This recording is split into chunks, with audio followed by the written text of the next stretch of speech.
Bonsoir à tous et bienvenue dans cette édition d'information dont voici les titres. C'est une création de tissu basée sur la fabrication de nœuds avec de la ficelle ou de la corde. Le macramé ou le tissage artisanal se modernise avec la fabrication de bijoux et des accessoires décoratifs. Nous irons à sa découverte dans cette édition. Vecteur indispensable du commerce des matières premières et de marchandises, le transport maritime subit les effets de la Covid-19. Comment se porte le port autonome d'Abidjan face à la pandémie du moment? Élément de réponse à découvrir. Plus de 150 000 tonnes de poissons sont importées chaque année au Bénin. La pêche et l'aquaculture ne comblent pas encore toute la demande sur le marché. Quelle technique adopter pour un bon rendement? La réponse dans un instant.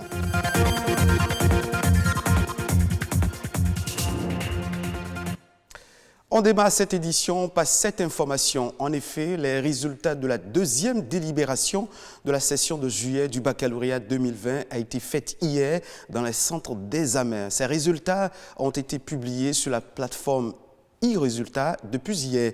Les candidats admissibles qui n'ont pas été déclarés admis à l'issue des épreuves sportives auront une troisième chance pour décrocher le précieux sésame à compter de demain vendredi. Ces derniers sont attendus dans les différents centres de composition pour subir les épreuves orales. Les candidats ayant composé pour la session des malades connaîtront leurs résultats dès la troisième et dernière délibération prévue pour le samedi 22 août 2020. Des nœuds avec une corde, un fil ou un bout de laine et sans un outil particulier comme une aiguille, un crochet ou autre. Ça s'appelle du macramé. Aujourd'hui, cette forme de création de nœuds se modernise avec la fabrication de petits objets comme des bijoux ou des accessoires décoratifs. Le macramé permet de décorer l'intérieur de son salon rien qu'avec des bouts de ficelle et un peu de créativité. Cette activité, pratiquée par de nombreuses femmes, semble nourrir son homme. Atu Rwando nous emmène dans l'univers de ce métier. Vous voulez commander encore? D'accord, d'accord. Combien de sacs? 100 sacs? Dame Atta est une tisserande. Elle est dans le métier depuis plus d'une vingtaine d'années. Comme elle, nombreuses sont ces femmes qui exercent le métier de tissage artisanal. Communément appelé macramé, ce métier consiste à nouer des fibres de toutes sortes et ce, uniquement à l'aide de leurs 10 doigts. Quand tu achètes le fil, on vient, on découpe les fils, on commence à faire les petits nœuds, on fait les bras. D'abord, on fait les petits nœuds. On commence par faire l'agencement jusqu'à l'obtention de notre sac. On fait les nœuds. Quand on finit, on commence par les enjancer sur le bras. Ces femmes ne confectionnent pas que des sacs. Elles fabriquent aussi beaucoup d'autres objets. On peut fabriquer des sacs, des lits picots, les fauteuils, des pots de fleurs. On fait le sac à main des femmes. On peut faire une pochette. On peut faire le sac à dos des écoliers. On fait des chaises. On peut faire le divan. Tout ça là avec le fil.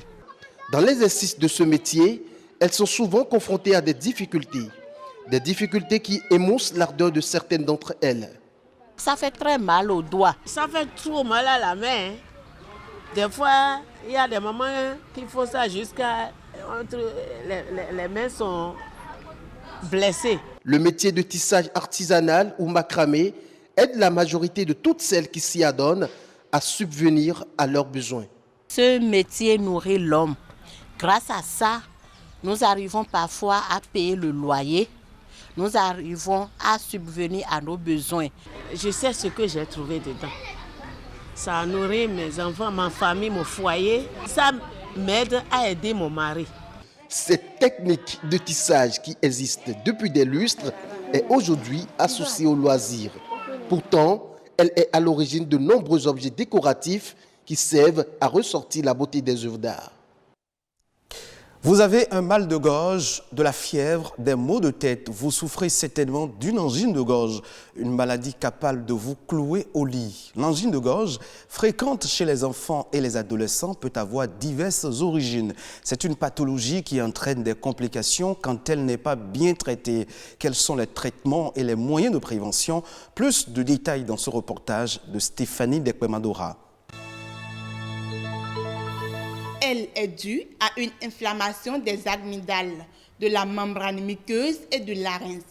Résultat, mal de gorge et difficulté d'avaler. L'angine, puisque c'est d'elle qu'il s'agit, est une infection dont souffrent bon nombre de personnes qui ignorent parfois l'origine, mais connaissent les manifestations. C'est une maladie qui attaque la gorge souvent et on a du mal à avaler du salive. L'angine, c'est une maladie qui crée des douleurs au niveau de la gorge. Dans 50 à 90% des cas, les angines sont souvent dues à des virus, mais elles peuvent être également d'origine bactérienne. Il peut y avoir par exemple des gens qui ont des problèmes d'allergie. Il y a des gens qui sont susceptibles à certaines choses. Il y a des gens par exemple qui sont susceptibles peut-être à l'arachide, le sucre, mais ce n'est pas forcément le sucre en lui-même. Ça peut être un additif qui est ajouté au sucre qui crée une certaine allergie. Il y a des gens qui prennent certains jus de fruits et ça leur crée comme une angine. Ils ont mal à la gorge. Une mauvaise hygiène bucco-dentaire constitue également un facteur qui favorise la contraction de l'angine. Et pour soulager la douleur, diverses recettes sont utilisées à tort et à travers par les malades.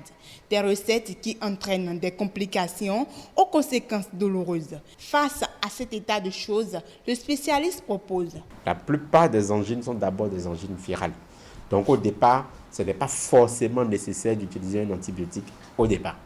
Mais lorsque c'est une angine bactérienne, dans ces cas, très souvent, il faut forcément faire recours à un médecin pour qu'on voit s'il faut mettre un antibiotique et quel type d'antibiotique en fonction des symptômes et en fonction de ce que le médecin verra, il saura quel antibiotique il faut utiliser. Un mauvais traitement de ce mal pourrait déboucher sur d'autres maladies plus graves. Une angine mal traitée peut être à l'origine de problèmes de rhumatisme articulaire aigu. Une angine mal traitée peut être à l'origine après de problèmes cardiaques, de problèmes articulaires. Il faut savoir que les amygdales sont une porte ouverte. Et à partir de là, les microbes peuvent diffuser à tous les autres organes du corps lorsque ce n'est pas bien traité. Les traitements de l'angine dépendent donc de son origine. Mais qu'elle soit virale ou bactérienne, elle est contagieuse. Il faut donc respecter les consignes d'hygiène habituelles pour être épargné. On parle à présent de l'aquaculture. C'est l'une des solutions trouvées par les experts pour combler les besoins en consommation halieutique au Bénin. Avec l'aquaculture, c'est aussi une nouvelle génération de poissons en voie de disparition qui seront désormais disponibles dans les assiettes. Cependant, l'aquaculture n'est pas une activité banale. Il faut maîtriser les techniques pour avoir un bon rendement. José Boudrenou nous en parle. Quand on parle de l'aquaculture, les gens confondent l'aquaculture à une branche de l'aquaculture qui est la pisciculture. La pisciculture concerne seulement l'élevage des espèces de poissons qu'on pourrait retrouver dans nos eaux. Et ailleurs, on peut faire l'élevage, par exemple, des huîtres. C'est une autre technique. On peut faire l'élevage des algues aquatiques et même l'élevage des plantes aquatiques, c'est aussi dans l'aquaculture. Celui qui veut faire la pisciculture doit d'abord savoir quelles sont les espèces de poissons à élever, où les élever et quelles sont les conditions dans lesquelles on peut les élever. Habituellement, l'aquaculture ou l'élevage de poissons se fait dans les étangs. Nous avons des dispositifs de bacs dans lesquels on peut élever des poissons, et élevage en bac au sol, comme on peut avoir des bassins, c'est-à-dire construits en béton, dans lesquels on peut élever des poissons. Ça, c'est l'habitat du poisson. On essaie de reproduire ça aussi bien artificiellement comme naturellement dans les plans d'eau pour faire l'élevage des poissons. Mais maintenant, après avoir créé l'habitat, il faut s'assurer de l'espèce de poisson à élever. Au Bénin, nous avons les différents types de tilapia qu'on peut élever, mais aussi nous avons les clarias.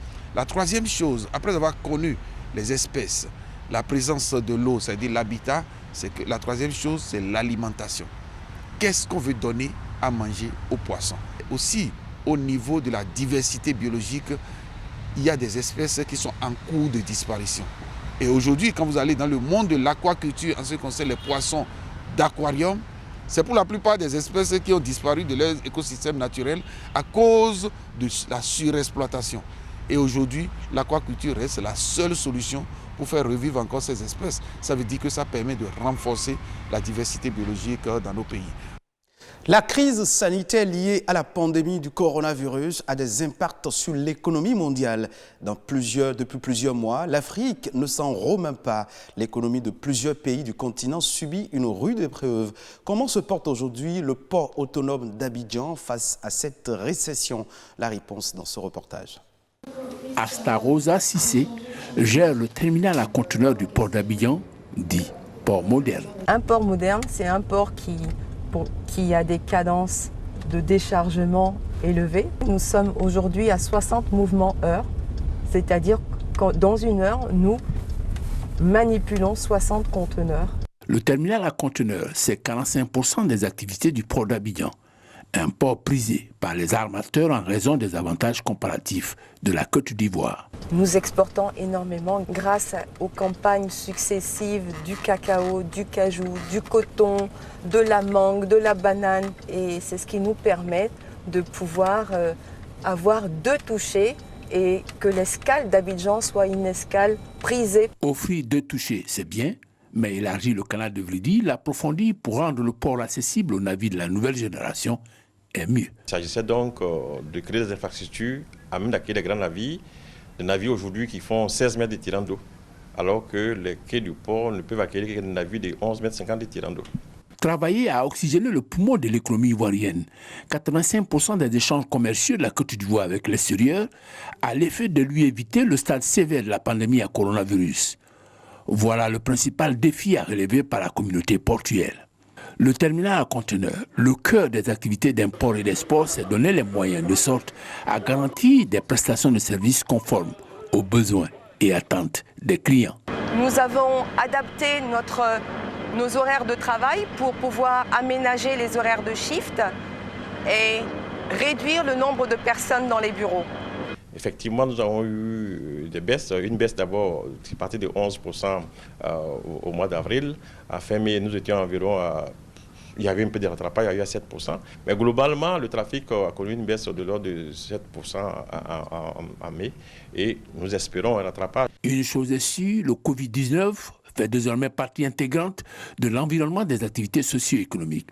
S'accommoder de son existence est le nouveau défi à relever. Donc le Covid, on vivra avec, on modernisera le port pendant ces temps-là pour que la fin Covid, le port soit un ressort important pour la résilience de l'économie ivoirienne et permettre à la Côte d'Ivoire de continuer son développement. En attendant d'avoir une lisibilité sur les impacts de la crise pour l'exercice 2020, le port a enregistré une bonne performance en 2019 avec une croissance de 7%. Nous restons toujours en Côte d'Ivoire pour vous dire que l'État ivoirien a fixé le prix du kilogramme du coton de premier choix pour la campagne 2020-2021 à 300 francs CFA. Ce prix est identique à celui de la saison précédente et reste le plus attractif de l'Afrique de l'Ouest. En 2019-2020, la Côte d'Ivoire a produit 490 423 tonnes de graines de coton sur 408 448 hectares. La filière occupe plus de 117 000 producteurs qui ont engrangé en 2019 environ 147 milliards de francs CFA d'après les données du gouvernement ivoirien, soit un niveau record depuis 4 saisons. Ainsi prend fin cette session d'information. Merci de votre fidélité. Vous pouvez retrouver cette édition sur le site de l'ORTB, www.ortb.bj.